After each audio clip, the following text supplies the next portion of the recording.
नमस्कार, India voice देख रहे हैं आप। आपके साथ मैं हूं स्वीटी दीक्षित। बुलेटिन की शुरुआत करेंगे अहम जानकारी के साथ। बता दें कि प्रधानमंत्री मोदी विदेश यात्रा से स्वदेश वापस लौट आए हैं। दिल्ली पहुंचते ही पीएम ने उपराज्यपाल से बातचीत की है। दिल्ली की मौजूदा स्थिति को लेकर जाना है। पीएम मोदी ने हालचाल और उपराज्यपाल से हालात की जानकारी पीएम नरेंद्र मोदी ने ली है। तो जैसे ही दिल्ली वापस लौटे हैं, ऐसे पीएम मोदी ने दिल्ली का जलस्तर कितना बड़ा है, कहां कहां जल भरा हुआ है, सबके लिए जानकारी ली है। तो प्रधानमंत्री मोदी विदेश से स्वदेश वापस लौट आए हैं और दिल्ली पहुंचते ही पीएम ने उपराज्यपाल से बातचीत की है। उन्होंने बातचीत करके हालचाल जाना है। दिल्ली की मौजूदा स्थिति को लेकर हालचाल जाना है। हालात पर भी चर्चा की है। बता दें कि दिल्ली में कई दिनों से लगातार यमुना का जलस्तर वो बढ़ता हुआ नजर आ रहा था और ऐसे में कई जगह जलमग्न हो चुके थे। पीएम मोदी ने बातचीत की है उपराज्यपाल से और हालचाल जाना है दिल्ली की मौजूदा स्थिति के बारे में। तो पीएम मोदी वापस लौट आए हैं विदेश यात्रा से और ऐसे में बता दें कि पीएम मोदी ने हालचाल जाना है। तो दिल्ली में यमुना के जलस्तर में गिरावट आई है। यमुना का मौजूदा जलस्तर 206.60 मीटर। बाढ़ की टेंशन के बीच दिल्ली एनसीआर में तेज बारिश और बता दें कि दिल्ली के कई इलाके जलमग्न हो चुके हैं। तेज बारिश के कारण दिल्ली में आज भी बारिश का अलर्ट जारी कर दिया गया है। तो बता दें कि जल स्तर में कमी आई है। 206.60 जलस्तर हो चुका है यमुना का और ऐसे में दिल्ली के यमुना के जलस्तर में गिरावट देखने को मिली है। आगे आने वाले दिनों में दिल्ली में येलो अलर्ट जारी हो चुका है। कई दिन बारिश होगी, ये भी संभावना जताई जा रही है और ऐसे में माना जा रहा है कि दिल्ली के कई और ऐसे इलाके हैं जो कि जलमग्न हो सकते हैं। हालांकि राहत भरी खबर ये है कि 206.60 यमुना का जलस्तर पहुंच चुका है 208 से और ऐसे में अब और भी घटता हुआ नजर आ रहा है। तो माना यह जा रहा है कि आने वाले कुछ दिनों में दिल्ली की हालत जो है वो सुधरती हुई नजर आएगी।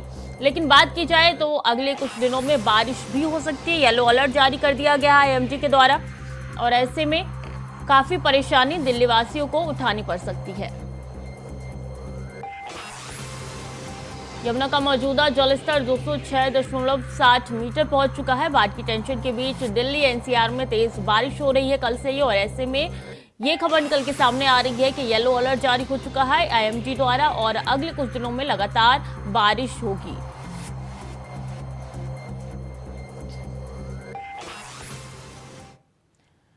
तो वहीं देश के कई राज्यों में बारिश का अलर्ट जारी हो चुका है। अगले 4 दिनों तक मूसलाधार बारिश के आसार है। उत्तराखंड, यूपी, हिमाचल में बारिश की आशंका जताई गई है। तो लगातार बारिश के बीच में अब ये जानकारी निकल के सामने आ रही है कि और बारिश आने वाले दिनों में होगी और देश के कई राज्य ऐसे हैं जहां पे बारिश को लेकर अलर्ट जारी हो चुका है। अगले 4 दिनों की बात की जाए तो मूसलाधार बारिश अलग अलग जगह में होगी, अलग अलग राज्यों में होगी। उसमें उत्तराखंड का नाम भी है, यूपी का नाम भी है और ऐसे में दिल्ली में भी यही तस्वीर देखने को मिलेगी। तो बता दें कि देश के कई राज्यों में अलर्ट जारी हो चुका है। अगले 4 दिनों में मूसलाधार बारिश के आसार जताए जा रहे हैं। तो देश के कई राज्यों में बारिश का अलर्ट जारी हो चुका है। उत्तराखंड, यूपी, हिमाचल में भी भारी बारिश होगी, इसकी आशंका जताई जा रही है। और पिछले दिनों देखा था कि किस तरीके से भारी बारिश के कारण लैंडस्लाइड हुई थी, कई रास्ते बंद हो चुके थे और ऐसे में ये तस्वीर फिर से निकल के सामने आ सकती है। तो मूसलाधार बारिश की चेतावनी आईएमडी द्वारा जताई गई है और अगले 4 दिनों की बात कही गई है कि मूसलाधार बारिश अगले 4 दिनों में होने वाली है।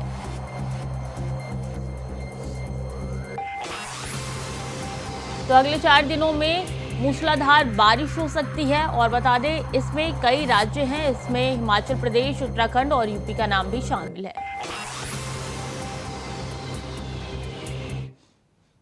वहीं गोरखपुर से महत्वपूर्ण जानकारी सामने आ रही है कि 3 दिवसीय दौरे पर गोरखपुर में सीएम योगी आदित्यनाथ है और सीएम योगी आदित्यनाथ के दौरे का आज दूसरा दिन है।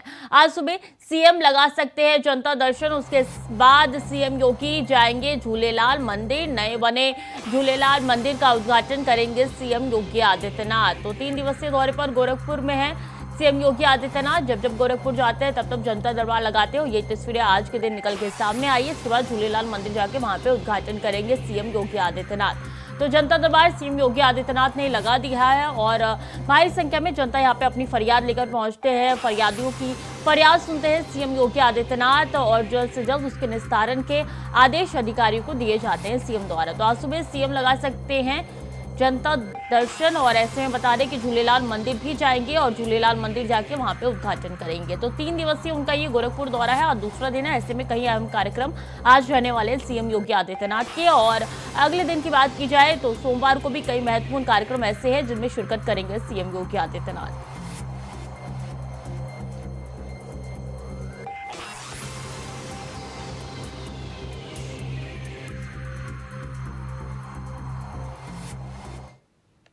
तो लखनऊ में रक्षा मंत्री राजनाथ सिंह 3 दिवसीय दौरे पर है। राजनाथ सिंह एयरपोर्ट से अपने आवास पहुंचे हैं। बता दें आज कई कार्यक्रमों में शामिल होंगे रक्षा मंत्री राजनाथ सिंह।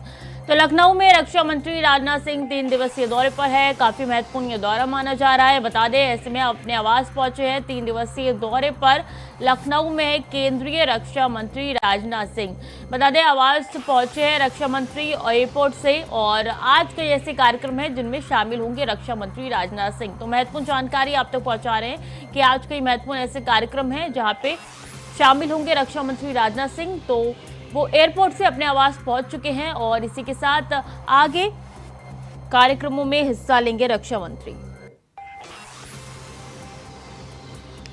तो 3 दिवसीय उनका लखनऊ दौरा काफी महत्वपूर्ण है और इसमें कई ऐसे जरूरी कार्यक्रम हैं जिनमें उनके द्वारा शिरकत किया जाएगा। तो वहीं समाजवादी पार्टी का लोधी स्वाभिमान सम्मेलन आज सुबह 11 बजे लोधी स्वाभिमान सम्मेलन और अवंतीबाई लोधी संस्थान में होगा बड़ा सम्मेलन। सपा प्रदेश अध्यक्ष नरेश उत्तम पटेल इस सम्मेलन में शामिल होंगे। तो समाजवादी पार्टी का लोधी स्वाभिमान सम्मेलन होने जा रहा है। सुबह 11 बजे का वक्त बताया जा रहा है जब लोधी स्वाभिमान सम्मेलन का आयोजन किया गया है और काफी महत्वपूर्ण ये सम्मेलन है क्योंकि लगातार अब समाजवादी पार्टी एक्टिव होती हुई नजर आ रही है। चाहे लोकसभा चुनाव की बात की जाए तो उसके लिए एक्टिव होती हुई नजर आ रही है। पूरी कोशिश करिए कि किस तरीके से पिछली बार जो खामियां थी इस बार उन खामियों को दूर किया जाए। इसलिए अब उनके एक नए शिविर हो रहे हैं, सम्मेलन हो रहे हैं। इसी संबंध में आज 11 बजे सम्मेलन होने जा रहे हैं। तो सपा प्रदेश अध्यक्ष नरेश उत्तम पटेल शामिल होंगे इस सम्मेलन में और अवंतीबाई लोधी संस्थान में ये सम्मेलन होने जा रहा है। बड़ा सम्मेलन होने जा रहा है जो कि काफी महत्वपूर्ण है समाजवादी पार्टी के लिए। और बता दें सुबह 11 बजे का वक्त बताया जा रहा है जब ये लोधी स्वाभिमान सम्मेलन होने जा रहा है।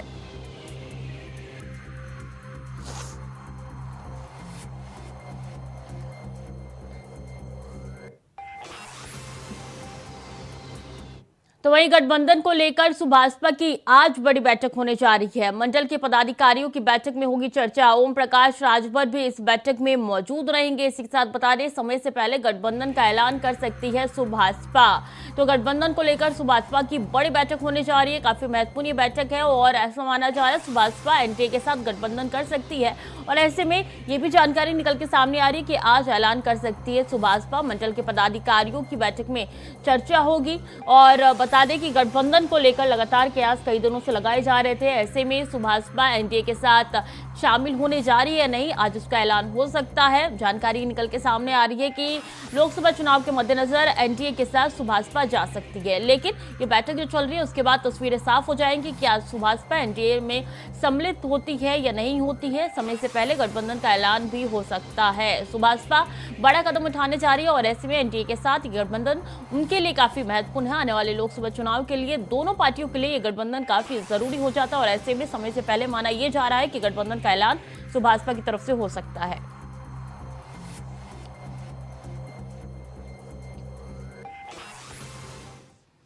और 18 जुलाई को दिल्ली में होगी एनडीए की बैठक में प्रधानमंत्री मोदी शामिल होने जा रहे हैं। एनडीए की बैठक में चिराग और मांझी को भी न्योता भेजा गया है।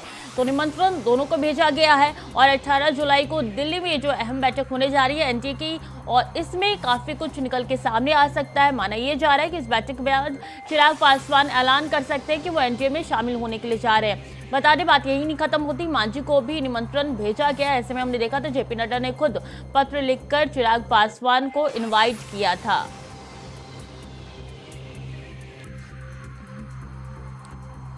वहीं मेरठ से अहम जानकारी आ रही है जहां हाई टेंशन लाइन से टकराया है कांवड़ियों का डीजे। हादसे में 6 लोगों की मौत हुई है। बता दें गुस्साए ग्रामीणों ने सपा के जिला अध्यक्ष विपिन चौधरी को भगाया है और हादसे बाद सपा के जिला अध्यक्ष पहुंचे थे राली चौहान गांव। करंट में झुलसने से 4 कांवड़ियों की हालत गंभीर बताई जा रही है। तो हादसे में 6 कांवड़ियों की मौत हो चुकी है, 4 की हालत गंभीर बताई जा रही है। हाई टेंशन तार था जिसके बाद से करंट लगा और 6 लोगों की जान चली गई। तो हाई टेंशन लाइन से टकराया था कांवड़ियों का डीजे, इसके बाद ये भयंकर करंट लगा और इसमें 6 कांवड़ियों ने अपनी जान गंवा दी। 4 लोग जिंदगी और मौत के बीच में जूझ रहे हैं। तो ऐसे में हाई टेंशन लाइन जो अक्सर खुली नजर आती है और इससे 6 लोगों की जान चली गई। ऐसे में लोगों के अंदर काफी ज्यादा आक्रोश नजर आ रहा है। उन्होंने वहां के सपा के नेता को भगा दिया है और गुस्साए में काफी ज्यादा लोग नजर आ रहे हैं।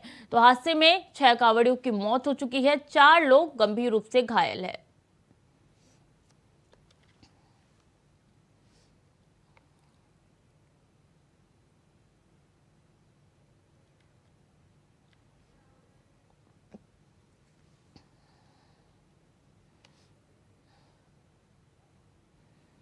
वक्त तो चला छोटे से ब्रेक का, चल लौट रहे हैं। ब्रेक के बाद एक बार फिर से स्वागत है आपका। समाजवादी पार्टी के नेता आजम खान को हेट स्पीच मामले में बड़ा झटका लगा है। रामपुर की एमपी एमएलए कोर्ट ने आजम खान को इस मामले में दोषी करार देते हुए 2 साल की सजा और 1000 रुपए का जुर्माना लगाया है। ये रिपोर्ट देखिए।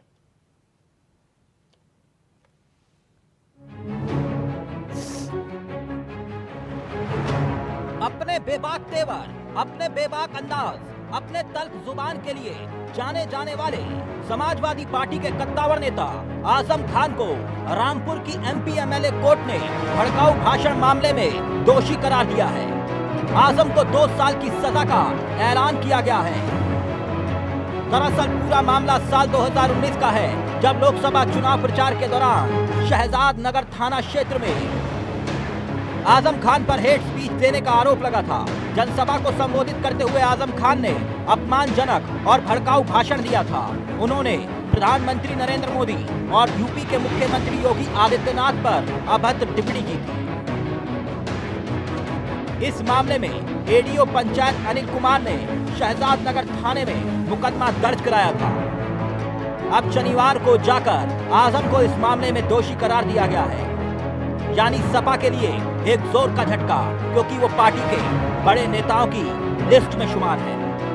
आपको बता दें कि 2019 के लोकसभा चुनाव में समाजवादी पार्टी और बसपा का गठबंधन के तहत चुनाव लड़ रही थी और आजम खान रामपुर से गठबंधन के प्रत्याशी थे। उस दौरान शहजाद नगर थाना क्षेत्र के धमोरा में आजम खान की एक जनसभा चल रही थी। इस जनसभा में आजम खान भाषण दे रहे थे अपनी ही लय में, अपने पुराने अंदाज में, लेकिन जो बोला वो सोशल मीडिया पर वायरल हो गया। इस वायरल वीडियो में आजम खान ने मुख्यमंत्री, प्रधानमंत्री और तत्कालीन जिला अधिकारी और दूसरे अधिकारियों को लेकर अपमानजनक बातें कही थी। वायरल वीडियो के आधार पर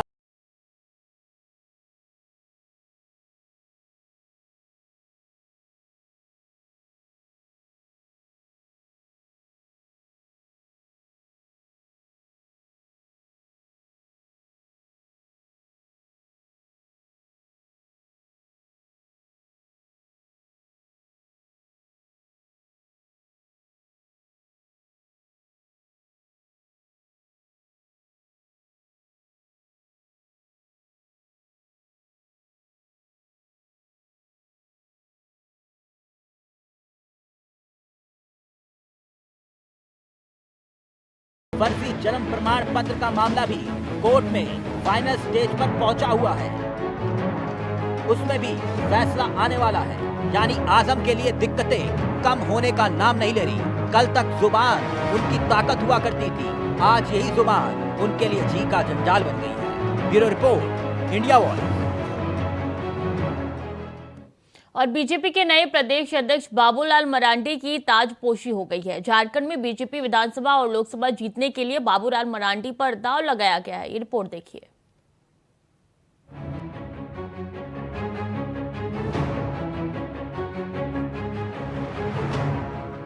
बीजेपी ने लोकसभा चुनाव को देखते हुए संगठनात्मक बदलाव किए हैं, जिसमें झारखंड के पूर्व सीएम को प्रदेश का अध्यक्ष बनाया गया है।